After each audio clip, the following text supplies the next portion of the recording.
भवसंभव भीतिभेदनम सुख संपद करुणानिकेतनम व्रतदान तप क्रियाफलम सहजानंद गुरुम भजे सदा वर्णिवेश रमणीय दर्शनम मंदहास्य रुचिरान नाम्बुजम पूजितम सुरनरोत्तमे मुदा धर्मनंदन महं विचिन्ते त्वं सुकांत वृतं कांतम त्वं कांतम सर्वदोगतम त्वं गते द्वे गदेव त्वं वंदे भक्तिका सुखम।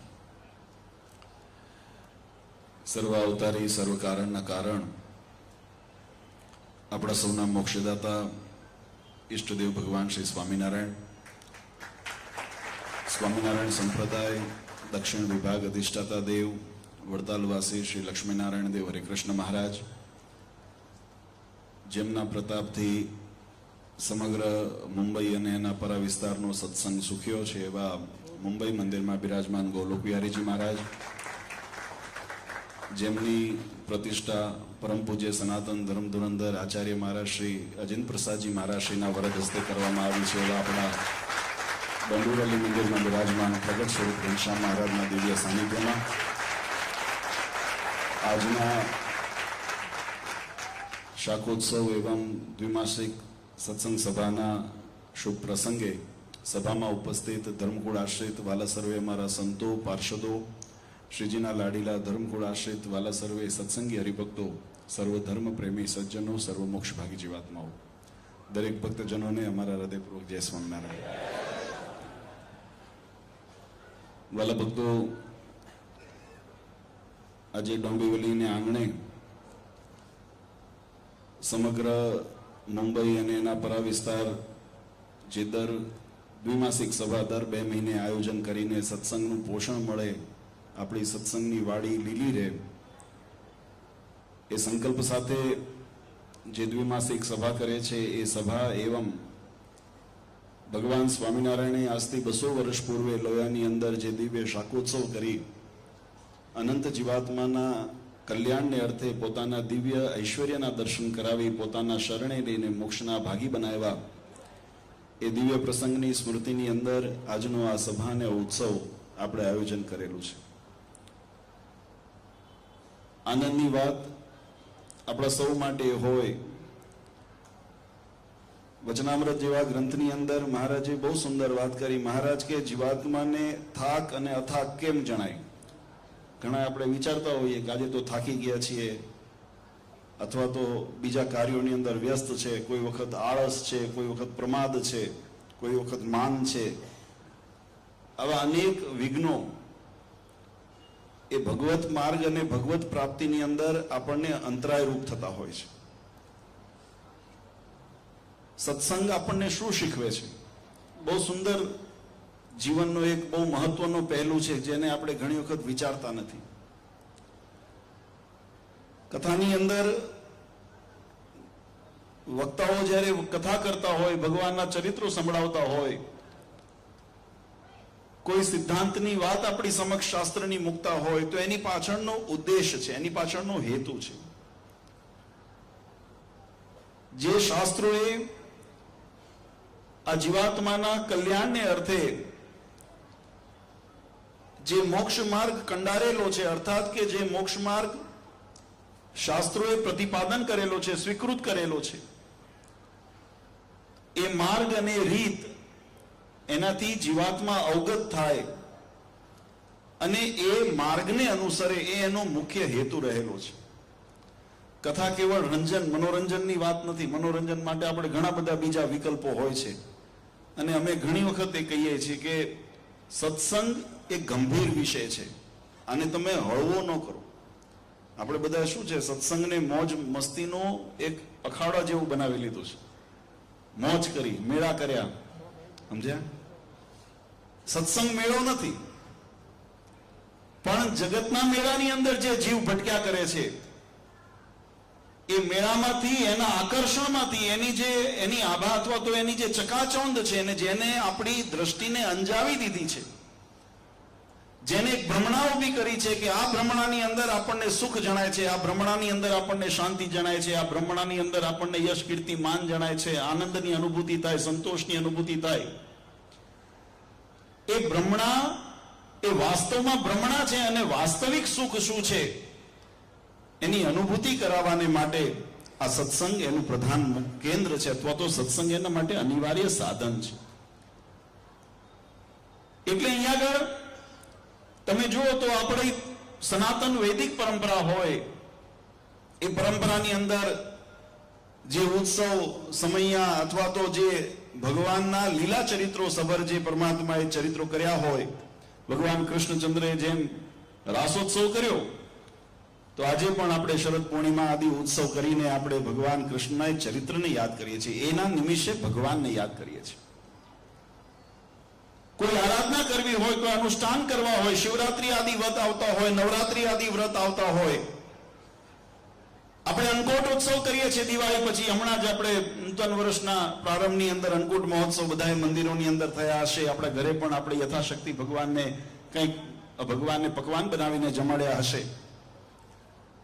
તો એની પાછળનો ઉદ્દેશ છે કે જે ચરિત્રો દ્વારા ભગવાને પોતાની પ્રતીતિ કરાવી. જે તમે પ્રસંગ યાદ કરો શ્રીમદ ભાગવતજીનો, ત્યારે ભાગવતની અંદર એવું ચરિત્ર આવે કે ભગવાન કૃષ્ણચંદ્ર એક વખત એવી લીલા કરી, પોતાના બાલ સખા સાથે ભગવાન જ્યારે ગાયો ચરાવવાને માટે ગોકુળની અંદર ગયેલા, અને પછી ત્યાં ભગવાને કીધું આમ તો બ્રહ્મ છે, પરબ્રહ્મ છે, એને કોઈ દિવસ માયાને માયાના આધીન જે શરીરના ધર્મ છે, ગુણધર્મ, એને નડતા ન હોય, બંધન ન કરે કોઈ દિવસ. ભૂખ, તરસ, બીક તો ભય આપણને લાગે, ભગવાનને ન લાગે. ભગવાન મુક્ત છે એનાથી, એ એનાથી પર છે. પણ છતાંય પરમાત્મા જ્યારે ધરા ઉપર જ્યારે ચરિત્ર કરતા હોય, આ ધરા ઉપર મનુષ્યાદી તનુ ધારણ કરીને જ્યારે લીલા કરતા હોય, ત્યારે ભગવાન પણ એવા સહજ થઈ જતા હોય કે જેનેથી આપણને ભગવાનની અંદર આત્મીયતા જાગે, આપણને ભગવાનની અંદર નિકટપણું લાગે. એટલે ભગવાન કૃષ્ણચંદ્રે લીલા કરી, મમ્મુ અને મારા બાળ સખાઓ બધા ભૂખ્યા છે. આ બાજુ બ્રાહ્મણો યજ્ઞ કરતા, કથા ભાગવતની અંદર વિસ્તારથી બતાવી છે.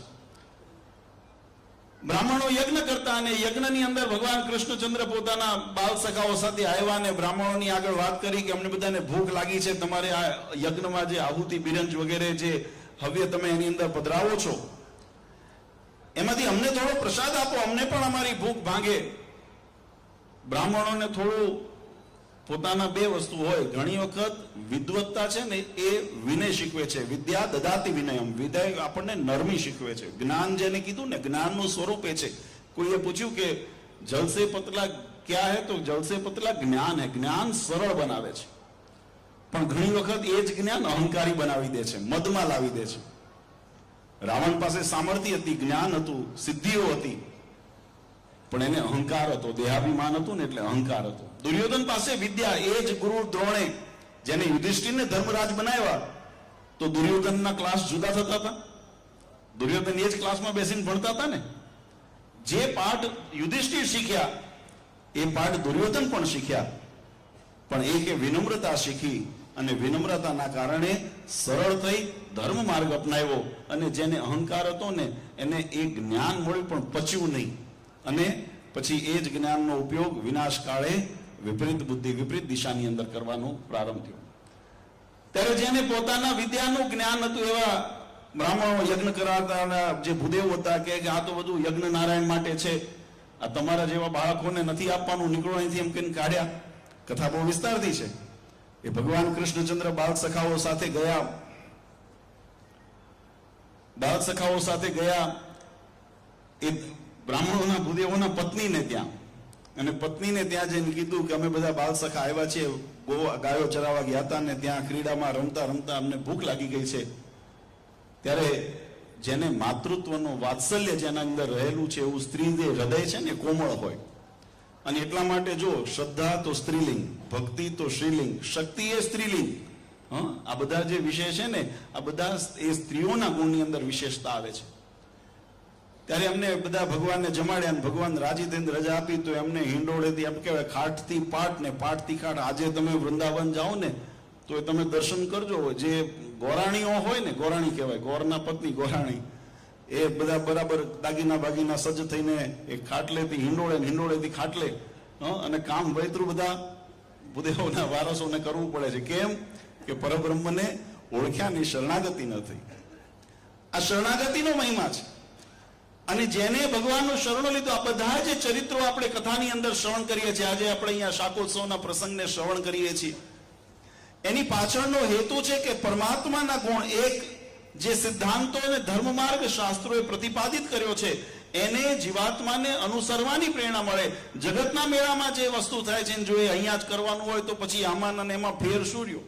ઘણી વખત ઘણા એવા તર્ક કરતા હોય કે એના બહાને અહીંયા આવે, પણ આવીને કરી તો એ જ જાય છે, અહીંયા લાભ શું લઈને ગયા? તમે જે બહાર જઈને મોજ શોખ કરતા હો કે જે તમે જે પોતાના દેહને સંતોષ કરાવતા હો, એ જો મર્યાદાઓ ન રહે તો એમાં નામાં ભેદ. એટલે કહેવાની પાછળનો કે સત્સંગનો હેતુ અલગ બહુ ગંભીર છે. કારણ કે જગતના શાસ્ત્રોએ બહુ ટૂંકમાં વાત સમજાવી, જગતના વિષયો જીવાત્માને બંધન કરનારા છે અને ભગવાનની ભક્તિ એ જીવાત્માને મુક્ત કરનારી છે. આ એનો મુખ્ય તફાવત રહેલો છે. એટલા માટે સિદ્ધાંતોનું પોષણ આપવાને માટે આવી કથા વાર્તાના માધ્યમથી એ જીવાત્માને સદમાર્ગ, મોક્ષનો માર્ગ એનો અગ્રેસર થાય, એના ઉપર આગળ વધે, એના માટેનો પ્રયત્ન છે. બીજું, પરબ્રહ્મ પુરુષોત્તમ નારાયણની ઓળખાણ અને એનો મહિમા એ જીવાત્માને કેમ દ્રઢ થાય? ભગવાનના ચરિત્રો, જેમ હમણાં શાકોત્સવની આપણે આ વાત કરીને ઘણી વખત પૂર્વે પણ આ કથાઓ આપણે સત્સંગની અંદર, પારાયણોની અંદર સાંભળી છે. અમે પણ શાકોત્સવ હોય ત્યારે આ કથાના એક આછી ઝલક આપતા હોઈએ છીએ કે ભગવાનનો આ શાકોત્સવ દિવ્ય કઈ રીતે મનાય? નહીં તો જગતના જમણવારમાં ન ખપ્યો હોત. હમણાં શેઠને યાદ કર્યું, એને જગતના ખોરાકની અથવા જગતના જે વ્યવહારની અંદર આપણે જમણવાર કરતા હોય એમાં ન ખપ્યો હોત. પણ એમાં ન ખપ્યો અને એનો ઉત્સવ થયો. એની પાછળનો હેતુ શું?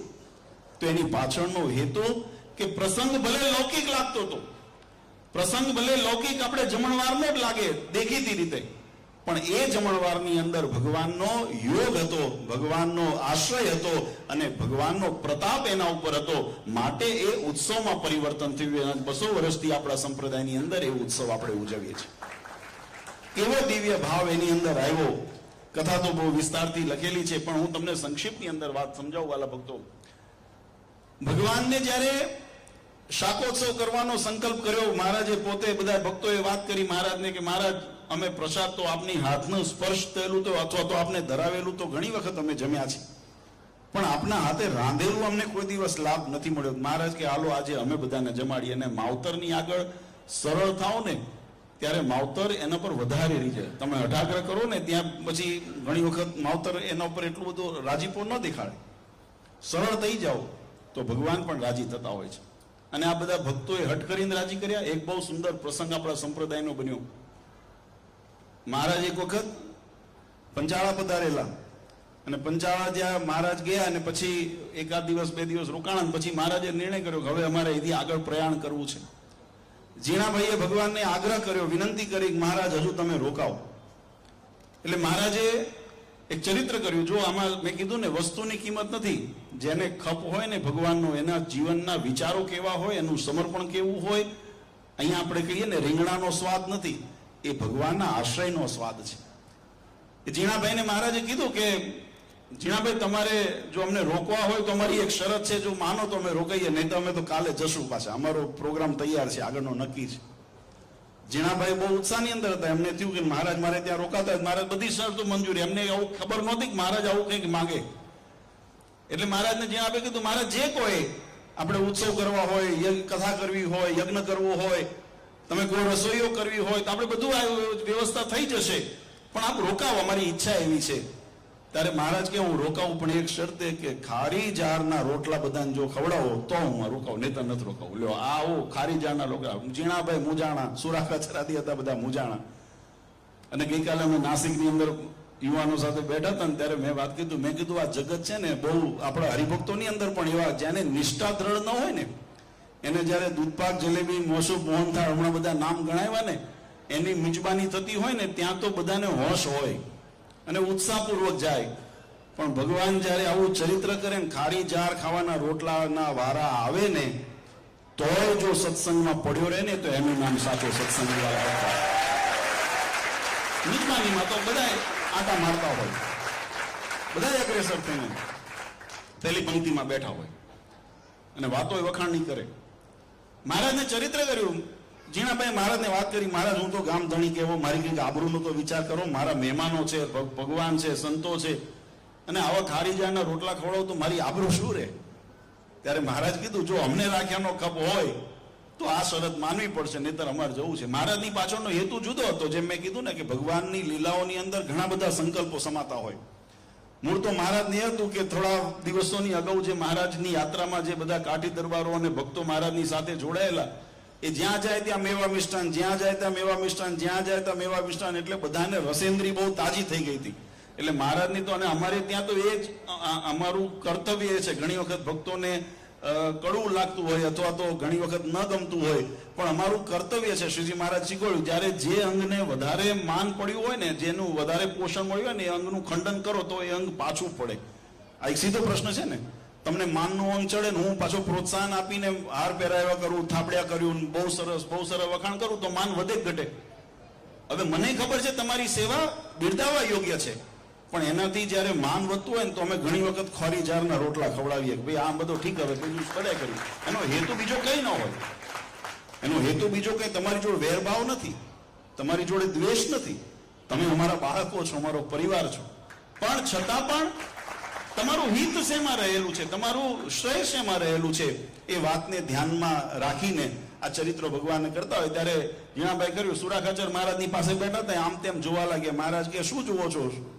સુરાખાચર કે મહારાજ જોઉં છું કે બીજો ભગવાન મળે તો આ ખારીજાના રોટલા ખાવા કરતા એના શરણે જતો રહીશ.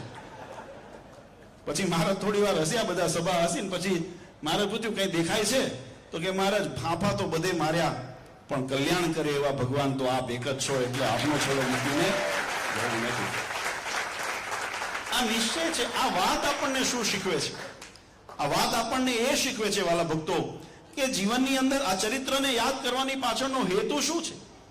આ ચરિત્રની પાછળનો યાદ કરવાનો હેતુ એટલો જ છે કે જેને આપણા જીવનની અંદર કદાચ વ્યવહાર માર્ગની અંદર અથવા તો આપણા જીવનના વ્યસ્તતાની અંદર આપણે ક્યાંક દિશા ભટક્યા હોઈએ અથવા તો ભગવાનથી દૂર ગયા હોઈએ, ભગવાનનો મહિમા કંઈક ઓછો થયો હોય, ત્યારે આવા ચરિત્રો, પ્રસંગો અને અવસરો આપણને યાદ કરાવે કે મનુષ્ય દેહ મને જે મળ્યો છે એ માત્ર જગતના ચાળા ચૂંથવાને માટે મને નથી મળ્યો, પણ આ દેહ કરીને મારું આત્મકલ્યાણ કેમ થાય એનું પરમ લક્ષ્ય રહેલું છે, અને હું મારા માર્ગ ઉપર સ્થિર રહું, મારા માર્ગ ઉપર અડગ રહું, એના માટે આ પ્રસંગ અનિવાર્ય બને છે.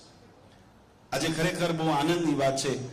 આપણે દર 2 મહિને મુંબઈની અંદર દ્વિમાસિક સભા, મુંબઈને આપણે આમ તો બધા કહેતા હોય માયા નગરી તરીકે ઓળખાય છે, પણ મહારાજે વચનામૃતની અંદર જો બંને શાસ્ત્રના ભાવને કેવી રીતે મહારાજે શાસ્ત્રોની અંદર બતાવ્યું. મહારાજ કે માયાને સમગ્ર સંસારના શાસ્ત્રોની અંદર તમે જુઓ ને તો માયાને વખોડી જ છે. માયા, મહારાજે કીધું માયાને બધાએ વખોણી છે. પણ મને એવો પ્રશ્ન, ભગવાન કે મને એવો પ્રશ્ન થાય કે જે માયા ભગવાનમાં હેત કરે, માયાનો મતલબ હેત, કોઈ વસ્તુની અંદર આપણને આસક્તિ થાય, એની અંદર આપણને મમત્વ થાય, એનું નામ માયા. તો મહારાજ કે જો એ મમત્વ, એ માયા જો ભગવાન સંબંધી થાય તો એ શ્રેય કરતા થાય ને, તેને કેમ નગુણી કહેવાય? એને વખોડવાનો ક્યાં હેતુ રહ્યો? પછી મહારાજે પાછું બીજા વચનામૃતની અંદર સમાધાન કર્યું. મહારાજ કે વાત સાચી છે કે માયાને જો ભગવાન પ્રત્યે, જગતના વિષય પ્રત્યે થાય ત્યાં સુધી તો બંધન કરતા થાય, એટલે એને વિઘ્ન કરતા થાય, અને એટલે એને વખોવી. પણ જેને ભગવાન સંબંધી એ જ પ્રીતિ થતી હોય ત્યારે એવી પ્રીતિ કરાવનાર માયાને તો આપણે ગુણ ગ્રહણ કરવો જોઈએ. પણ મહારાજ કીધું કે એમાં પાછો મનુષ્ય સ્વભાવ આડો આવી જાય છે. કારણ કે આજે જેના કારણે ભગવાનની અંદર હેત થયા, તમે જો ગુણ જોઈને ભગવાનમાં હેત કરશો, જો પ્રેમ ભગવાનની અંદર 3 પ્રકારે 4 પ્રકારે વચનામૃતની અંદર મહારાજ બતાવ્યા છે, રૂપે કરીને, ગુણે કરીને ઇત્યાદિ મહારાજે એના વિસ્તાર બતાવ્યા છે. મહારાજ કહે કે જો રૂપે કરીને ગુણ કર્યું હશે તો રૂપ એક દિવસ, આ સંસારની સૃષ્ટિનો ક્રમ છે કે જે રૂપ છે એની અંદર વિકાર આવવાનો છે. આપણા શરીરનો અથવા પ્રકૃતિનો એક નિયમ છે. તમે જોઈ પણ મોટી ઇમારત, તમે કદાચ આજે આપણે એમ કહીએ કે વૈભવશાળી તમે ઇમારત બનાવી તો એક સમય એવો આવશે કે ખંડર હાલત થવાની છે. કદાચ વર્ષે, 2 વર્ષે, 5 વર્ષે, 50 વર્ષે, 100 વર્ષે, પણ એની આવરદા નક્કી છે. આ સૃષ્ટિની અંદર તમે જો વૃક્ષાદિથી તમે સરસ મજાનો બગીચો બનાવ્યો હોય તો એક સમય એવો આવે કે બગીચાની અંદર પણ વિરાન જેવું થતું હોય છે. આપણે એની અંદર માવજત ન લીધી હોય, ધ્યાન ન દીધું હોય તો વહેલો સુકાય. કદાચ માવજત લો તો પણ એનો નાશ તો એની અંદર વાવેલા જે વૃક્ષ છે, વેલી છે, એની આયુષ્ય પૂરી થતી હોય છે. આપણા પરિવારની અંદર આપણે જોઈએ, આપણે જેને લાલન પાલન કરીને ખૂબ પ્રેમથી ઉછેર્યા હોય, આપણા બાળકો હોય, વડીલો હોય, માતા પિતાની સેવા કરતા હોઈએ, આદિ અનેક આપણે પરિવારની સાચવણી માટે સારું ભોજન, સારા કપડાં, સારી સગવડ બધું આપતા હોઈએ. પણ એક સમય એવો આવે છે કે જ્યારે આપણું શરીર છે એ પણ જેને કહેવાય કે અંગમ ગલિતમ પલિતમ તુંડમ દશનિહિનમ જાતમ તુંડમ વૃદ્ધો યાતિ ગ્રહિત્વા દંડમ તદપિન મુંચતી આશા પિંડમ. આપણું શરીર છે એ એકદમ વિકાર અને ક્ષીણ થવા માંડવાનું છે. આ વાસ્તવિકતા છે. ત્યારે એવા જે સંસારના જે નાશવંત પદાર્થો છે, આ સંસારની વિકૃતિ છે, તો જો રૂપે કરીને તમે ભગવાનને ગુણ કર્યા, ભગવાનના રૂપ તો કેવું છે, રૂપના અંબાર મહારાજ કીધું કે ભગવાનની વચનામૃતના શબ્દો છે, મહારાજના સ્વરૂપ જેવું તો આ ત્રિભુવનની અંદર કોઈનું સ્વરૂપ એવું સરખામણી થાય એવું નથી. એવું ભગવાનનું દિવ્ય અને રમણીય સ્વરૂપ છે. ભગવાનની મૂર્તિ તો અતિ રમણીય છે, પણ તમે માત્ર રમણીયતા જોઈને, એની સુંદરતા જોઈને વશ થયા અથવા તો તમે એની અંદર હેત કર્યો તો એનો કોઈ દિવસ એવો પર્યાય થઈ શકે અથવા તો એનું પરિણામ એવું થાય કે જ્યારે એ રૂપની અંદર ક્યાંક મહારાજનું વિકરાળ સ્વરૂપ જોવે, કંઈક ક્રોધનો સ્વભાવ જોવે. ભગવાને કંઈ બધાને કંઈ પ્રેમથી લાડવા ખવડાવ્યા નથી, મહારાજો ખોટીઓ રાખતા હતા. શ્રીજી મહારાજ આપણા એક એવા ભગવાન છે, આપણે એમ કહીએ મહારાજે શસ્ત્ર ધારણ નથી કર્યું, પણ મહારાજ હોટી રાખતા હતા, અડાડતા હતા ખરા, મારતા નહોતા, પણ અડાડે ખરા, બેરખો રાખતા હતા. આપણે બ્રહ્માનંદ સ્વામીની કથા સાંભળીએ છીએ ને, એ શસ્ત્ર નહોતું પણ એનો ઘા તો પડતો જ તો, ટકોરતા હતા મહારાજ. મહારાજ ઘણી વખત સંપ્રદાયમાંથી મહારાજ નિરાશ થઈને મહારાજ નીકળી જતા. મહારાજ ખાખરાના વનમાં જઈને બેસતા. મહારાજ કે મને આ સત્સંગમાં નથી રહેવું. કેમ? તો કે અહીંયા બધાને ભગવાન થવાની હોડ છે, અહીંયા બધાને પોતાને મનાવવા પૂજાવાની હોડ છે. મારે તો જ્યાં કલ્યાણનો ખપ છે અહીંયા મારી જરૂર છે, અહીંયા મારે રહેવું છે, બાકી મારે ત્યાં રહેવું નથી. મહારાજ પણ રીસાતા હતા. દાદા ખાચર ને લાડુબા ને એક વાર આ સંપ્રદાયની અંદર આપણા શાસ્ત્રોની અંદર પ્રસંગ લખેલો છે. મહારાજે નક્કી કર્યું કે મારે અહીંથી નથી રહેવું, મારે જવું છે. ત્યારે મોટીબા લાડુબા વગેરે ભગવાન આગળ ગયા ને મહારાજને વિનંતી કરી, મહારાજ અમારો એવો કયો અપરાધ? મહારાજ કે મારે અપરાધે નથી કહેવો, જ્યારે તમને મારી ખપ જ નથી તો મારે અહીંયા રહેવું નથી. એમાં કંઈક સંતોના કે ભક્તોના કંઈક વર્તનની અંદર વાંક આવ્યો હશે ને મહારાજે કીધું હશે તો નહીં એનું સાંભળ્યું હોય એવું પ્રસંગ એવો આપણા ભક્ત ચિંતામણી આદિ ગ્રંથોની અંદર વર્ણન આવે છે. ત્યારે બધાએ બહુ ચિંતિત થયા. મહારાજને બહુ વિનવ્યા, પણ મહારાજે એકના બે નો હમણાં ભગતે કીધું ને પૂરબીય ભગવાન પકડે પછી છોડે નહીં. એ પછી એમને મહારાજ રાજી ન થયા, મહારાજ માન્યા નહીં. અને માન્યા નહીં એટલે પછી ભક્તોએ બીજો નિર્ણય કર્યો. મહારાજ કે મહારાજ હવે તમે જતા રહો તો અમે તમને બાંધી ન શકીએ, પણ એક વસ્તુ એટલું કરો કે અમે બધા હરિભક્તોના ને બધાને અમે એકત્રિત કરીએ, તમે બધાની હાજરી કહો, નહીતર બધાને એવું થશે કે આ દાદાના પરિવારે અથવા તો ગઢપુરવાસીઓએ બરાબર સેવા ન કરી, મહારાજને સાચવ્યા નહીં એટલે મહારાજ ગયા. અમારા કઈ સેવાની અંદર ખામી હોય તો અમે કહો, અમે સુધારીએ. અમારા કંઈક વાણી વર્તનમાં કંઈ ફેર હોય તો અમે કહો, અમે સુધારીએ. પણ એવું મહારાજ કે મારે કોઈનો વાંક બતાવો નથી. પછી એ કથા બહુ લાંબી છે, આપણે વિષયાંતર નથી થવું, પણ અંતે મહારાજ પણ આવું ચરિત્ર કરતા પછી બધાએ ભેગા થયા ને અહીંયા પછી ત્યાગીઓના વર્તન માટે પંચની નિમણૂક ના તે બધું થયું ને એની અંદર બધા આપણે ત્યાં કહેવાય છે ને કે આની જવાબદારી સોંપી, બધા સંતોને જવાબદારી સોંપી મહારાજે કે જો આનું આ સંભાળ રાખશે, ઉતારા હરિભક્તોના આ ચવશે. આ બધી વ્યવહાર વ્યવસ્થા ત્યારથી આવી, એ પહેલા નહોતી. આ તો મહારાજ પણ મૂળ શું થયું કે આજ્ઞાનું પાલન ન થયું ને એટલે આ પ્રશ્ન ઉપસ્થિત થયો. આજ્ઞાનું પાલન થયું હોત તો ન થાત. પણ કહેવાની પાછળનો ભાવાર્થ કે આવા ચરિત્રો તો ભગવાને કરેલા છે, અને એ ચરિત્રની અંદર જીવાત્માને ઘણી વખત જ્યારે સંશય થવા માંડે, ભગવાનપણાની અંદર પ્રતીતિ ન રહે, ભગવાનની અંદર વિશ્વાસ ન રહે, ત્યારે જીવાત્મા કેવા જાણે? તો કે મનુષ્ય જેવા જાણે. અને પછી મનુષ્યની અંદર જેમ વ્યવહારમાં એકબીજાનો ત્યાગ કરે છે ને એમ ભગવાનનો પણ ત્યાગ કરી દે છે.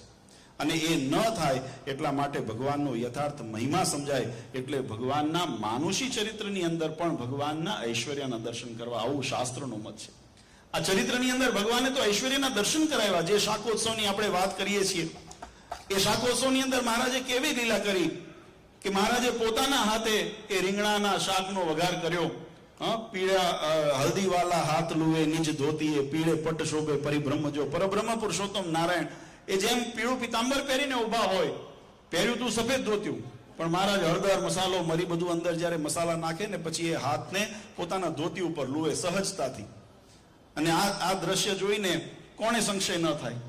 ભગવાનના ચરિત્રની અંદર વિશ્વાસ રહેવો ને ભગવાનના વચનમાં. અને આ તો કેવું છે, મેં કીધું ને, જેમ દૂધપાક વેચાતો હોય ત્યાં તો હવને હરખ હોય, પણ જ્યારે ખારી જારના રોટલા મળતા હોય ને ત્યારે હરખ રહે ને ત્યારે એને સાચો સત્સંગી. એમ ભગવાનનું આ ચરિત્ર હતું. આ ચરિત્રની અંદર બ્રહ્માનંદ સ્વામી આદિ, મુક્તાનંદ સ્વામી આદિ સંતોને કેવા દર્શન થયા? દ્રષ્ટિ એની હતી, સમજણ હતી, જ્ઞાન હતી, વિશ્વાસ હતો, શરણાગતિ હતી. એટલે એની અંદર અભાવ ન આવ્યો. અને એની અંદર કેવો ભાવ આવ્યો? પીળે પટ્ટ શોભે પરિભ્રમજો. નહીં તો ધોળું ધોતિયું પહેર્યું હતું, પણ એની અંદર પીળું પિતાંબર પહેરીને નટવર ઉભા હોય, એવા સુંદર રમણીય દર્શન કરતા હોય એવો ભાવ હૃદયથી ઉત્પન્ન થયો. અને મુક્તાનંદ સ્વામી સંતોએ કલમની અંદર કંડારી લીધો અને એ વાતની રજૂઆત, આ દર્શનનો ભાવ એમની દ્રષ્ટિથી, એમની સમજણથી આવ્યો. એની એ જ જગ્યાએ, એ જ ચરિત્રની અંદર તમે જો કાશીદાસ, કાનદાસ આદિ પાટીદાર ભક્તો એ ચરોતરથી આવ્યા હતા મહારાજના દર્શન માટે. સંતોના સમાગમની અંદર ભગવાનના મહિમાની વાતો સાંભળી હતી. પ્રગટ પુરુષોત્તમ નારાયણ આજે ધરા ઉપર વિચરણ કરે છે, ગઢપુરની અંદર નિવાસ કરે છે. આ સત્સંગની અંદર વિચરણ ગોતતા ગોતતા આવ્યા મહારાજ. બરાબર આ શાકોત્સવની અંદર મહારાજ વ્યસ્ત હતા અને આ બાજુ શાક વગારે. અને એ ભક્તો જ્યારે આવ્યા સભાની અંદર, એ જ્યાં મહારાજ રસોઈ બનાવતા હતા, સંતો ભક્તો બધા મહારાજની વીંટણીને ઊભા છે. કોઈ મહારાજને મસાલો આપે છે, કોઈ રીંગણા આપે છે, કોઈ વસ્તુઓ મહારાજની પડખે ઊભા રહીને સામગ્રી આપે છે. આ બધા દ્રશ્ય જોતા જોતા મહારાજને મસાલો નાખતા જોયા અને હાથ પીળા પિતાંબર પોતાના ધોતી ઉપર લૂંટા જોયા અને મનમાં મનુષ્ય ભાવ આવ્યો અને શંકા પડી કે આને ભગવાન કેમ માનવા? આ પરમાત્માને આને ભગવાન કેમ માનવા? આને આટલો વિવેક નથી કે કોઈ ગમછો રાખે, રૂમાલ રાખે, પતૈયું રાખે, કંઈક એવો કટકો રાખે, એની અંદર હાથ રોવે. આ લોકો અને પબ્લિકે મૂર્ખી આપણે તેમ. પછી શું થાય? એના ઉપર જાય લોકો પણ મૂર્ખ છે. જે સત્ય સમજી ન શકે, એના ભાવને ન સમજી શકે, એની શ્રદ્ધાને ન સમજી શકે, એ પછી મૂર્ખતાની અંદર એને ટાળવાનો પ્રયત્ન કરે, કારણ કે એની પાસે જવાબ નથી. આજે પણ ઘણા ભક્તોને અમે અમારી સાથે જ્યારે ચર્ચા કે એના માટે કોઈ પ્રશ્નોત્તરી કરતા હોય, એને તર્ક કહીએ કે આ શાસ્ત્ર સંમત આ વાત છે, એનો જવાબ ના આપી શકે એટલે બધું એમ, કાં તો એમ કે આ બધું જૂનું થઈ ગયું, કારણ કે એનો જવાબ એની પાસે નથી. કાં તો એમ કે હવે સમય પ્રમાણે બદલાવવું પડે. કેમ? કારણ કે એનો જવાબ એની પાસે નથી. એટલે જેની પાસે જવાબ ન હોય ને પછી એન કેન પ્રકારે બાનાની અંદર નાખે. એમ જેને ભગવાનની પ્રતીતિ નથી, જેને હતી એ તો સેવામાં હતા, પણ જેને પ્રતીતિ નહોતી, વિશ્વાસ, દ્રઢતા નહોતી, એને મનની અંદર અભાવ ને શંકા ઉત્પન્ન થઈ કે આને ભગવાન કેમ કહેવા? ભગવાનના ચરિત્રને જોઈને એની અંદર મનુષ્ય ભાવ આવ્યો. અને ભાવ આવ્યો એટલે ભગવાનને મળ્યા વગર, ભગવાનના દર્શન કર્યા વગર પાછા જતા હતા. મહારાજે સંતોને પૂછ્યું, સંતો, કોઈ તરસ્યો હોય ને કુવા પાસે આવે અને તરસ્યો પાછો જાય તો એને કેમ ગણવો? ત્યારે સંતોએ કીધું, મહારાજ એ તો અભાગ્યો કહેવાય ને, જે પોતાની તરસ छिपाવવા માટે આટલી મહેનત કરી, મુસાફરી કરીને એ નદી અથવા તળાવ કે કુવાના કાંઠે આવ્યો હોય અને છતાં જો પોતાની તરસ ન छिपाવી શકે, એને સંતોષ ન થાય અને પાછો જો તરસ્યો જાય તો એનાથી મોટો અભાગ્યો કોણ કહેવાય? આ બહુ માર્મિક શબ્દો છે. આ માર્મિક શબ્દો એટલા માટે છે, હું તો એમ એની અંદર દ્રષ્ટિથી જોઉં છું કે આ માત્ર શરીરની તરસ छिपाવવાની વાત નથી. આ ભવભવની આપણી જે તરસ છે ને, પીપાસા ભગવાનને પામવાની, એ પીપાસાને સંતોષવાની વાત અહીંયા સંતોને મહારાજ કરે છે. કારણ કે એની અંદર ઘણી વખત આ બધા હું કહેતો હોઉં છું કે ઘણા ગૂઢ રહસ્ય કરીને બધું ઘણું બધું પોતાનું ઉમેરતું હોય. એવું ન હોય, પોતાનું ના આવે. જે ગૂઢ રહસ્યની અંદર જે સારધાર છે એનો અર્થ નીકળતો હોય ને, એની પાછળનો શબ્દોનો અર્થ અનર્થ ન કરી દે. આપણે તો ગૂઢ રહસ્યના નામે વચનામૃતના શબ્દોનો અનર્થ કરીને ગૂઢ રહસ્ય અંદર ઘુસાડવા પ્રયત્ન કરે. એટલે એવા એ મહારાજે કીધું એ પાખંડ ધર્મ છે. એટલે એવા ધર્મને પણ જે ભાવ રહેલો છે, ભાવ જાગૃત રહે અને એની અંદરથી અર્થ નીકળે, એ ગૂઢ રહસ્ય કહેવાય. એ ભાવની અંદર, શબ્દની અંદર કોઈ ફેર ન પડે. વસ્તુ એની જ છે કે જેને પોતાની તરસ छिपाવી છે, એ કુવા પાસે આવ્યો હોય ને તરસ્યો જો પાછો જાય તો એને અભાગ્યો કહેવાય. મહારાજ એની પાછળ એટલું જ આપણને એક ઉપદેશ આપવા માંગે છે. સંતો આપણને એ જ પ્રેરણા કરવા માંગે છે કે આપણે લખ 84ના ફેરામાં ભટકતા ભટકતા ભગવાનના પ્યાસી બનીને ભગવાનના શરણે આવ્યા. આ સત્સંગ મળ્યો, ભગવાન જેવા ભગવાન મળ્યા, આપણને ગુરુમંત્ર ઇત્યાદિ દીક્ષાથી આપણે ભગવાન સાથેનો સંબંધ થયો. ગળામાં કંઠી, કપાળમાં તિલક ચાંદલો આપણે ધારણ કર્યો અને સુહાગી કાણાના ભગવાનના હથેવાળો ભગવાન સાથે કર્યો. આવા પરબ્રહ્મ પુરુષોત્તમ નારાયણ આપણને મળ્યા હોય અને છતાંય જો આપણા મોક્ષમાં ખામી રહી જાય ને તો આપણા જેવા કોઈ અભાગ્ય નથી. આપણે તરસ્યા પાછા જવાનું આવે, આ લખ 84ના ફેરામાં પાછું પડવાનું આવે. અને એટલા માટે સંતોએ મહારાજને વિનંતી કરી, મહારાજ આપ તો દયાળુ છો, કૃપાનિધાન છો, અને આપની આ લીલાની અંદર જે જ્ઞાની હોય, જે સમજણવાળો હોય, જેને મહિમા હોય, એ તો આપણા આ મર્મને સમજે. એકાંતિક મહામુનિ સમજે મર્મ જો, અક્ષર પર પુરુષોત્તમજીએ નર વપુ ધર્યું, એકાંતિક મહામુનિ સમજે મર્મ જો. સંતોએ કીર્તનમાં લખ્યું કે જે એકાંતિક હોય, એકાંતિકનો અર્થ થાય કે જે ભગવાનને માટે એક લક્ષ્ય થઈ ગયા છે, એકાંતિકનો અર્થ એક જ લક્ષ્ય, બીજો કોઈ એની અંદર પરિવર્તન એની અંદર ન હોય. એકાંતિકનો અર્થ ધર્મ, જ્ઞાન, ભક્તિ, વૈરાગ્ય સહિત ભગવાનની પ્રાપ્તિ માટે વધે છે, બીજા કોઈ લક્ષ્યની પ્રાપ્તિ નથી. એનું નામ એકાંતિક છે. આપણે તો ઘણી વખત એકાંતિકના નામે ખાલી રહોડા જુદા કર્યા, બાકી કોઈ ફેર પરિવર્તન આવ્યો નથી. નથી નિષ્ઠામાં આવ્યો, નથી સમજણમાં આવ્યો, નથી સિદ્ધાંતમાં આવ્યો, નથી આચરણમાં આવ્યો, નથી પક્ષની અંદર નિર્ણય. આપણે આમાં બધામાં છૂટછાટ, ખાલી રહોડા જુદા કરીને આપણે એમ કહીએ અમે એકાંતિક છીએ. આ સંપ્રદાયની રીત નથી વાલા ભક્તો, સંપ્રદાયનો સિદ્ધાંત નથી. સંપ્રદાયનો સિદ્ધાંત વચનામૃતની અંદર મહારાજે એકાંતિક ભક્તની વ્યાખ્યા કરી. મહારાજ કે સત્સંગ મળવો અતિ દુર્લભ છે, અને સત્સંગ મળ્યા પછી પણ એકાંતિક ભક્ત થવું એનાથી વધારે દુર્લભ છે. અને એકાંતિક ભક્ત કોણે કહેવાય એની વ્યાખ્યા પણ મહારાજે ભગવાને વચનામૃતની અંદર સમજાવી. મહારાજ કે ધર્મ, જ્ઞાન, વૈરાગ્ય યુક્ત થઈને ભગવાનની ભક્તિની અંદર કરીએ. ધર્મ એટલે આજ્ઞા, ભગવાનની આજ્ઞાનું પાલન સારધાર થઈને કરતા હોય ત્યારે એને એકાંતિકનો ભાવ આવે. ધર્મ પછી ભક્તિ, ભગવાનની ભક્તિ. જ્ઞાન, જ્ઞાન એટલે ભગવાનની અંદર પૂર્ણ નિષ્ઠા અને વિશ્વાસ.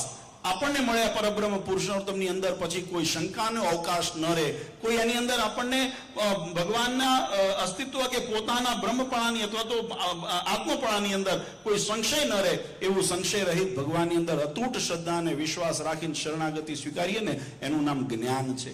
અને પછી વૈરાગ્ય, જગતના તમામ જે પદાર્થો હોય, વૈરાગ્યની અંદર માત્ર શરીરથી ભોગવાતા વિષયો નથી, પણ મનથી ભોગવાતા વિષયોનો પણ સમાવેશ કરવામાં આવ્યો છે. આપણે ત્યાં કર્મ 3 પ્રકારે થાય, મન, કર્મ અને વચન. આપણે એમ કહીએ કે કંઈ કોળિયો મોઢામાં લીધો ને ખાધું તો જ આપણને સ્વાદેન્દ્રિય આવી, નહીં, એનો સંકલ્પ થયો ને એ પણ આપણને રસાસ્વાદની અંદર ધકેલતી હોય છે. એટલે મનની અંદર પણ થતા સંકલ્પોને પણ કર્મની અંદર જોડ્યા છે. તો એવી રીતે જે વિષયોના આહાર છે, પછી એની અંદર માનનો પણ સમાવેશ થઈ ગયો, સ્વાર્થનો પણ સમાવેશ થઈ ગયો, લોભનો પણ સમાવેશ થઈ ગયો. જે પોતાના દેહ અને દેહના સુખ અથવા તો આત્માના મનનું ધાર્યું કરવાને માટે આપણને જે વિચલિત કરાવે, ધર્મ માર્ગથી ચલાયમાન કરે, એ બધો રાગ કીધો છે. અને એવા રાગથી જેને વૈરાગ્ય થયો ને એનું વૈરાગ્યનું સ્વરૂપ સાચું રહે. અને એવો વૈરાગ્ય સહિત એટલે જગતના વિષયોને માન આદિ જે અંતરશત્રુ એનાથી નિવૃત્ત થઈને ભગવાનનો પૂર્ણ વિશ્વાસ, શ્રદ્ધા રાખી શરણાગતિ કરીને ભગવાનની આજ્ઞાનું પાલન કરતો થકો ભગવાનની ભક્તિમાં પ્રેરાય, એનું નામ એકાંતિક. એના સિવાય બીજો કોઈ એકાંતિકની વ્યાખ્યા વચનામૃત નથી કરી. ત્યારે મહારાજને સંતોએ કીધું, મારા એકાંતિકમાં હમ નહીં સમજે મર્મ જો. જેને આવું જ્ઞાન હોય, જેની આવી સ્થિતિ હોય, એને આપણો આ સ્વભાવ, આપણો આ ચરિત્રની અંદર દિવ્યતા દેખાય. આ પામર જીવ શું સમજવાનો છે? જેને હજુ તો અમે માંડ કેટલી મહેનત કરીને અમે હરિભક્તોને તમારી નજીક લાવતા હોઈએ, તમારો વખાણ કરીને મહિમા કહીને, અને તમે આવા ચરિત્ર કરો અને એ અભાવ લઈને જતો રહે, કાલે વારે અમારું સાંભળશે કોણ ને તમારા શરણે આવશે કોણ? એટલે મહારાજને બહુ વિનંતી કરી સંતોએ કે મહારાજ દયા કરો, અને દયા કરીને આપના આ જીવાત્માના કલ્યાણને અર્થે આપ કંઈક એના ઉપર કૃપા કરો. ત્યારે ભગવાને એ સભાની અંદર એ કાશીદાસ, કાનદાસ, પાટીદાર ભક્તો તો ભગવાનનો અભાવ લઈને પાછા જતા હતા. એ પાછા જતા હતા ત્યાં ભગવાને એમને સાથ કર્યો અને કીધું કે કાશીદાસ, કાનદાસ, તમે જે જોવા આવ્યા છો એ જોઈને તો જાઓ.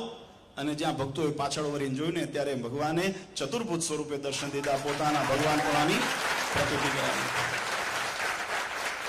એટલે આ ઉત્સવ છે, એટલે આ જગતનો મેળો નથી. જ્યાં ભગવાનનું પ્રતિપાદન અને ભગવાનની આપણે કોઈ પણ હમણાં જેમ આપણા સત્સંગી જીવન આદિ ગ્રંથની અંદર કે આપણી ભારતીય સનાતન પરંપરાની અંદર જે ઉત્સવોનો આપણે કરીએ છીએ, આપણે ઉજવીએ છીએ, એ તમામ ઉત્સવની અંદર જો એક જ ભાવ છે. ચાહે કૃષ્ણ જન્માષ્ટમી ઉજવતા હોઈએ, ચાહે રામનવમી, હરિજયંતિ આપણે ઉજવતા હોઈએ, ચાહે અંકોટ આદિ ઉત્સવ કરતા હોઈએ, ચાહે મેં કીધું એ પ્રમાણે ભગવાનનો કરેલી રાસ ક્રીડા એટલે શરદ પૂનમ આદિનો ઉત્સવ કરતા હોઈએ, કોઈ પણ ઉત્સવ કરતા હોઈએ, એની અંદર આપણા મુખ્ય કેન્દ્રની અંદર ભગવાન પ્રણાની પ્રતીતિ જીવાત્માને થાય અને જીવાત્મા ભગવાન સાથે જોડાય, એ જ એનો હેતુ રહ્યો છે.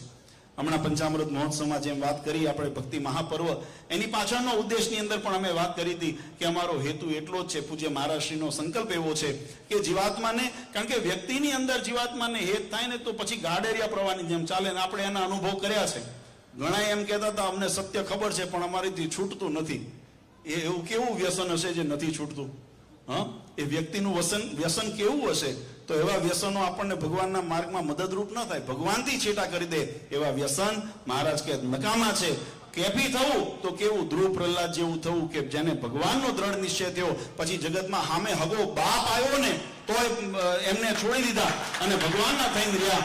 આવી જેની નિષ્ઠા જેને દ્રઢ કરીને ત્યારે ભગવાનના માર્ગ ઉપર આગળ આવા શૂરવીર થઈને આપણે સત્સંગની અંદર રહેવાનું છે. આની પ્રાપ્તિને પોષણ થાય એના માટે આ બધા હેતુ કરીએ છીએ. ખરેખર ખૂબ આનંદની વાત છે. હમણાં સંતો ભક્તો વાત કરતા હતા એ પ્રમાણે કે ભાઈ ડોંબીવલી સત્સંગ નાનો, હું તો એમ માનું છું કે ભગવાનનો ભક્ત કોઈ દિવસ નાનો હોય જ નહીં.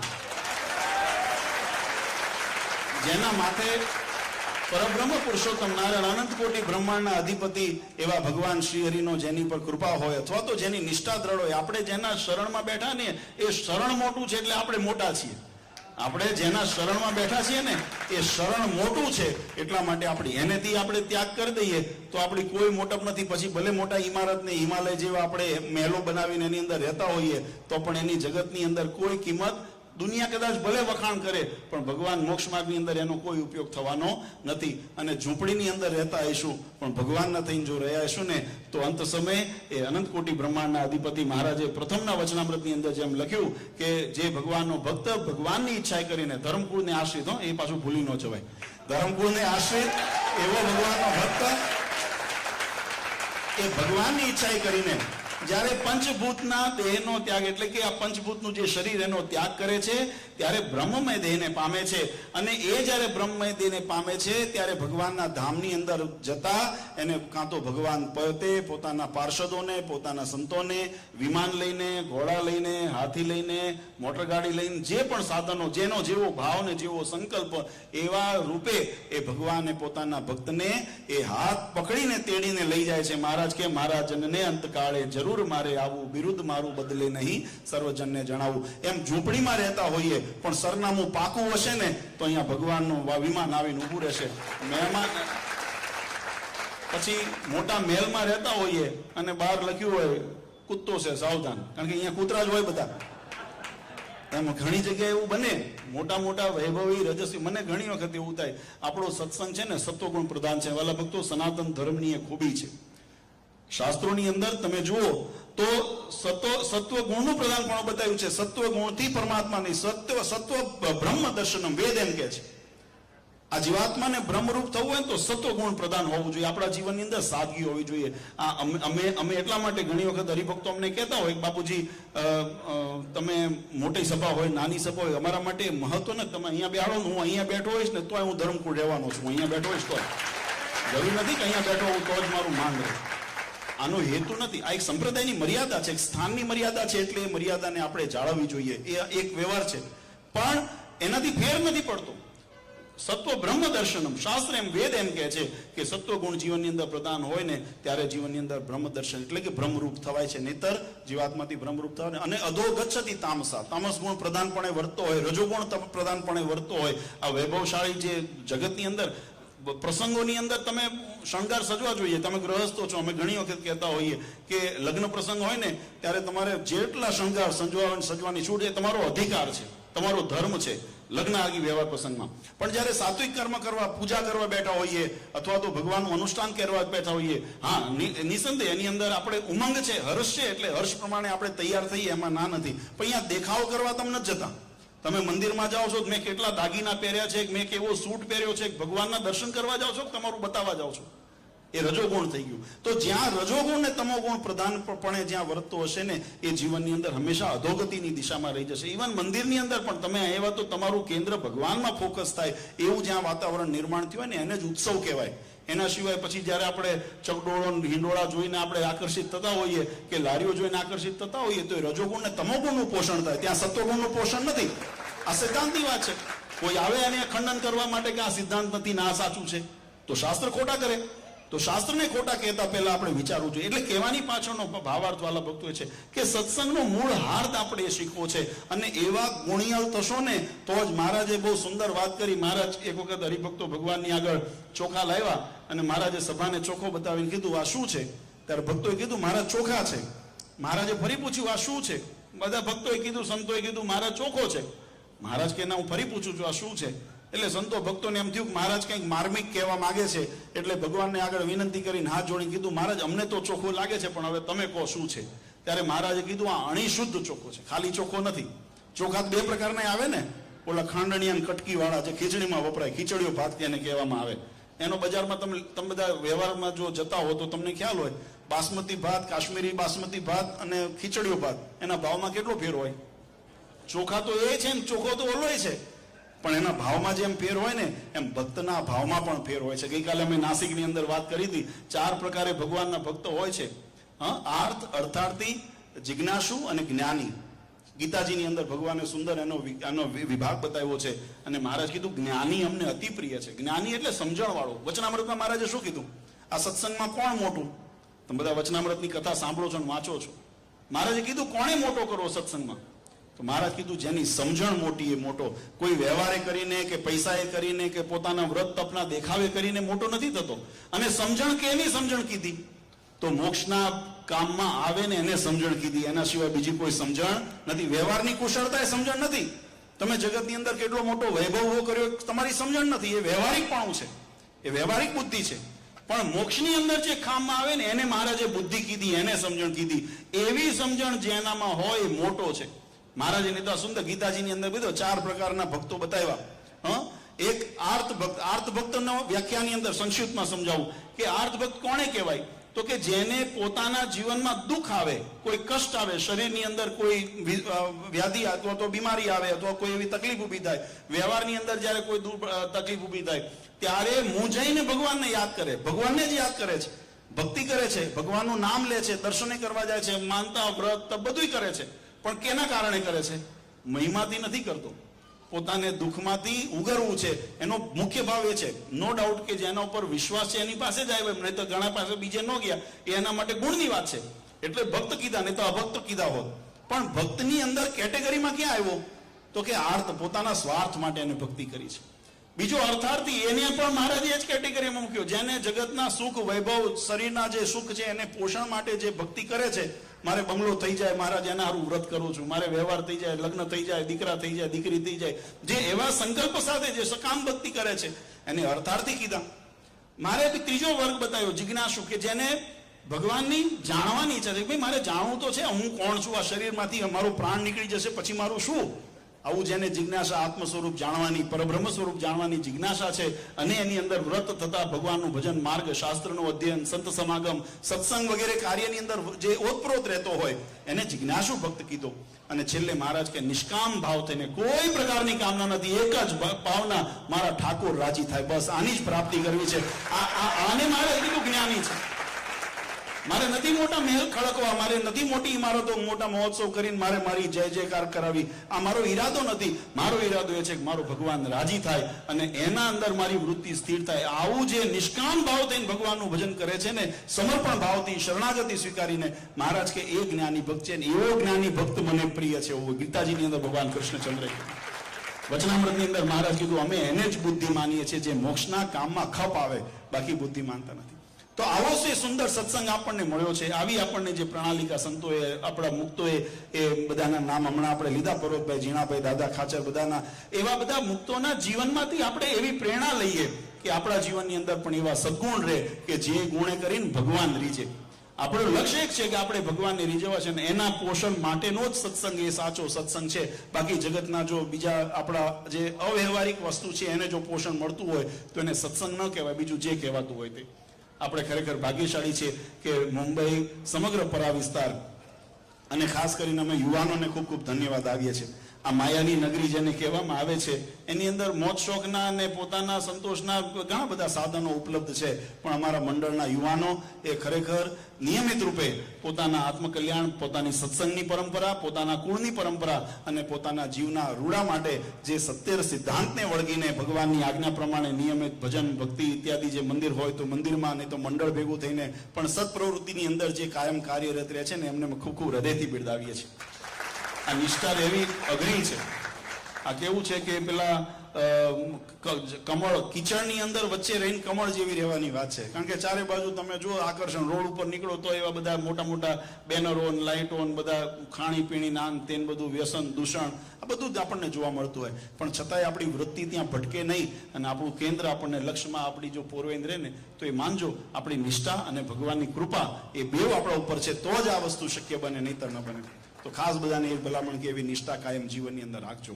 આજના પ્રસંગે ડોંબિવલીને આંગણે સમગ્ર મુંબઈના બધા ભક્તોએ ભેગા થઈ અને સુંદર આ શાકોત્સવનું નિમિત્ત કરીને જે ભગવાને દિવ્ય ચરિત્ર 200 વર્ષ પૂર્વે કર્યું એને સ્મરણ કરવાને માટે આપણા જીવનની અંદર કદાચ કંઈક માયાના ગુણ પ્રવેશતા હોય તો આપણે એનાથી આપણે પવિત્ર થઈએ અને ભગવાનની અંદર આપણી નિષ્ઠા વધારે દ્રઢ થાય. ભગવાનના સ્થાપિત સત્ય સિદ્ધાંતો અને શાસ્ત્રના વચનોની અંદર આપણી પ્રેરણા, આપણી પ્રીતિ વધારે દ્રઢ થાય એવા શુભાશયથી જે આ સુંદર આયોજન કર્યું છે.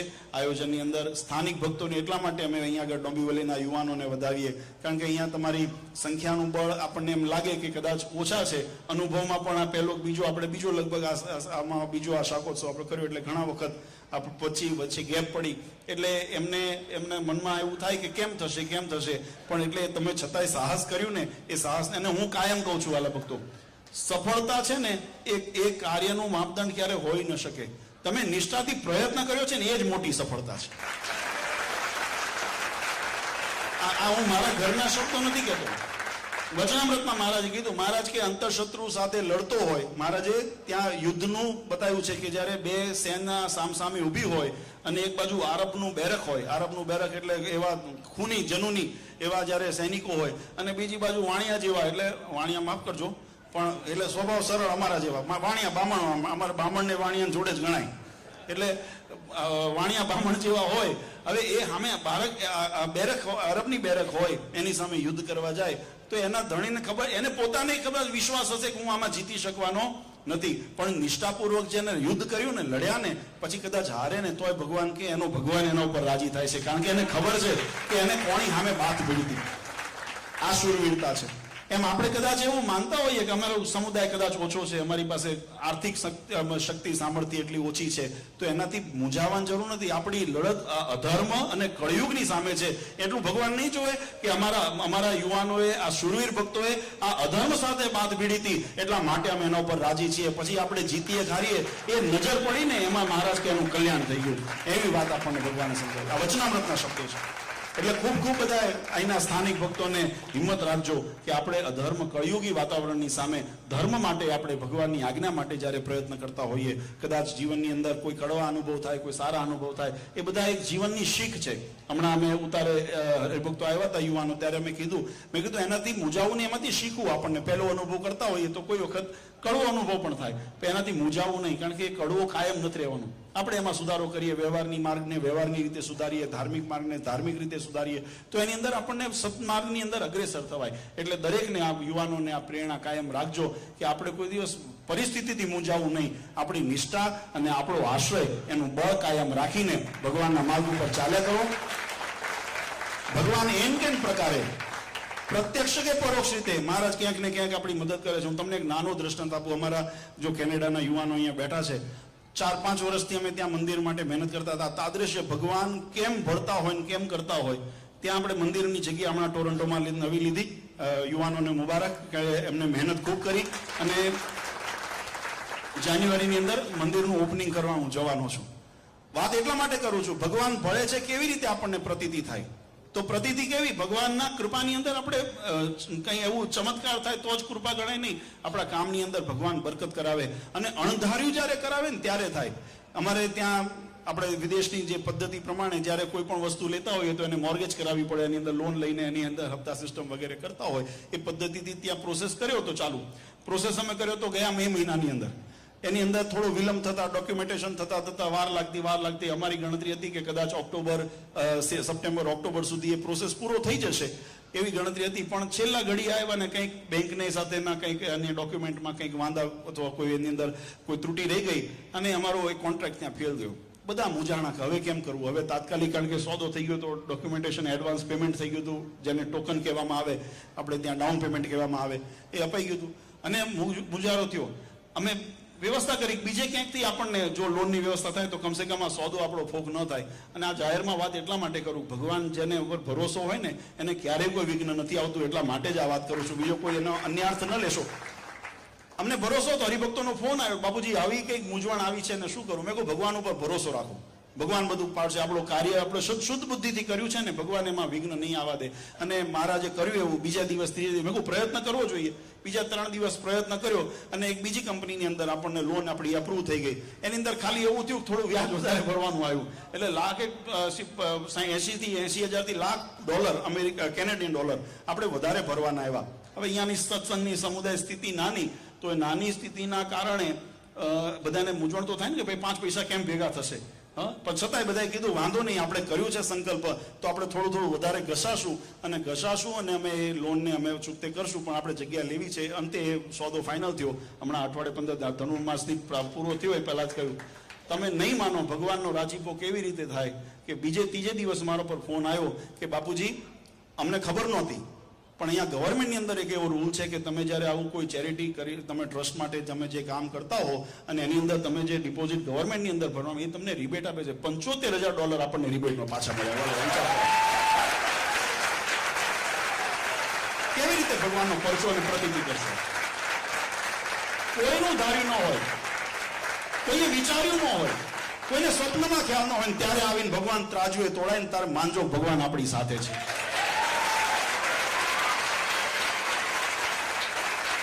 પ્રચાર કરીને, લોભ આપીને, લાલચ આપીને, દુનિયાઈ દેખાવ કરીને તમે લોકોને અંજાવીને ટોળું ભેગું કરી શકશો. સત્સંગી ભેગા નહીં થાય, ટોળું ભેગું થાય. પણ જયારે ભગવાન કેવળ નિષ્ઠાએ કરીને, વિશ્વાસે કરીને ભગવાનના ભક્ત આવતા, આના માટે સત્સંગ છે. સત્સંગનો હેતુ શું છે? મેં પહેલા શરૂઆતમાં વાત કરી, 4 પ્રકારના ભક્તોના હેતુ હોઈ શકે. આર્ત હોઈ શકે, અર્થાર્થી હોઈ શકે, જિજ્ઞાસુ હોઈ શકે અને જ્ઞાની હોઈ શકે. પણ મોક્ષપદની અંદર ઋતે જ્ઞાનમ ન મુક્તિ, જ્ઞાન વગર મુક્તિ નથી. એ મહારાજે સ્પષ્ટ ગીતા ભાગવતજીની અંદર કીધું કે એવું જ્ઞાન આપણે કંડારવું પડશે કે હું સત્સંગમાં માત્ર મારા શરીરના પોષણ માટે, અહમના પોષણ માટે નથી આવ્યો, ભગવાનને રાજી કરવા આવ્યો છું. અને ક્યારે નિર્માણ થાય? નિર્માની થઈએ, સમર્પણ રહીએ, સાનિધ્યમાં રહીએ અને જ્યારે દાસાનું દાસ બની ભગવાનની નિષ્ઠાપૂર્વક ભક્તિ કરીએ ત્યારે જ એ નિર્માણ થાય, નહીતર ન થાય. આજે એ નિર્માણ કરવાનો પ્રયત્ન અમે કાયમ કરતા આવ્યા છીએ. અને મેં કીધું એમ લાડવા તો ખવડાવશું, પણ પાછી તમને રસેન્દ્રી વધશે ને તો ખારી જારના રોટલા ખવડાવશું. એટલે એ તૈયારી સાથે, જેમ સુરા ખાચરે કીધું ને મહારાજને કે મહારાજ આમ તો લાડવા તો બીજે બધે મળી જશે પણ મોક્ષ નહીં મળે, એટલે તમારું શરણું, તમે ભલે ખારી જારના રોટલા ખવડાવો તોય મંજૂર અને લાડવા ખવડાવો તોય મંજૂર, તમારું શરણું નહીં મૂકીએ. અને આ જીવન જેમ ભગવાનના આશ્રિત રહ્યા એમ આપણા જીવનની અંદર એ આપણે સંકલ્પ કરવો જોઈએ. મહારાજે વચનામૃતમાં પણ આ વાત, મહારાજ કે હાથીએ બેસાડે તોય ભલે, ગધેડે બેહાડે તોય ભલે, પણ ભગવાનનો આશ્રય ક્યારે મૂકો નહીં. એમ ભગવાનના વચનમાં કાયમ ખબરદાર રહેજો, આજ્ઞાનું પાલન કરીને ભગવાનનું ભજન કરજો અને નિયમ નિશ્ચય પક્ષની અંદર ખૂબ દ્રઢતા કરી અને ભગવાનના રાજીપાના અધિકારી આપણે બનીએ. આપણો આ પ્રસંગ સફળ છે, આપણો પ્રસંગ એનાથી સફળ છે. આપણે એના માટે બીજું કંઈ નહીં. આજના દિવસે પુનઃ એક વખત ડોંબીવલીના તમામ યુવાનોને, ભક્તોને અને જેને પ્રત્યક્ષ પરોક્ષ નાની મોટી યજમાન સેવા વગેરે જેને સ્વયંસેવક તરીકે જેને સહકાર આપ્યો છે એવા તમામ ભક્તો, અમારા દરેક પરામાંથી જે આવેલા ભક્તો, કારણ કે આ જ અમારી ખૂબી છે કે અમારો આ સત્સંગ પરિવાર છે અને પરિવારનો પ્રસંગ હોય એટલે પરિવારના દરેક સભ્યો એની અંદર આવીને ઉભા રહે. આ ડોંબીવલીનો પ્રસંગ જુદો છે, મલાડનો જુદો છે, કાંદીવલી, બોરીવલી એવું નથી. આ સત્સંગનો પ્રસંગ છે, મારા પરિવારનો પ્રસંગ છે અને બધા એ ભાવનાથી અહીંયા આવે છે. એટલે બધા યુવાનોને ખૂબ ખૂબ હૃદયથી અમે અભિનંદન આપીએ છીએ. આવો ને આવો એકતાનો ભાવ, આવીને આવી સમજણ કાયમ જીવનમાં રાખજો. હરિકૃષ્ણ મહારાજ, લક્ષ્મીનારાયણ દેવ, ગોલોક વિહારીજી મહારાજ તમારા સૌ ઉપર ખૂબ રાજી થાય અને તમને દરેક રીતે સુખ્યા કરે. તમારા મનના સંકલ્પો ભગવાન પૂર્ણ કરશે, જેમાં કોઈ શંકાને સ્થાન નથી, કારણ કે આપણે એના આશ્રયમાં છીએ. પણ સાથે સાથે આપણા જીવનની અંદર અધર્મથી રક્ષા થાય અને અજ્ઞાનથી આપણી રક્ષા થાય, કળિયુગથી રક્ષા થાય અને ભગવાનની નિષ્ઠાની અંદર ક્યારે ફેર ન પડે એવો આપણા જે દ્રઢતા છે એવી આપણી કાયમ જળવાઈ રહે, એવી ભગવાન આપણા સૌ પર કૃપા વરસાવે એવી પ્રાર્થના સાથે પરમ પૂજ્ય સનાતન ધર્મ ધુરંધર 1008 આચાર્ય શ્રી અજેન્દ્ર પ્રસાદજી મહારાજ, અશોગાદીવાળા પૂજ્ય માતુશ્રી, જોકે માતુશ્રી સ્વયં પધાર્યા છે આશીર્વાદ દેવા માટે, પણ એમના વતી દરેક ભક્તજનોને અમે અંતરના આશીર્વાદ આપીએ છીએ. આવા ને આવા પ્રસંગો આપણે આંગણે કાયમ થતા રહે અને ભગવાન આપણા ઉપર કાયમ રાજી રહે એ પ્રાર્થના સાથે મારી વાણીને વિરામ આપું છું. સહેજાન સ્વામી.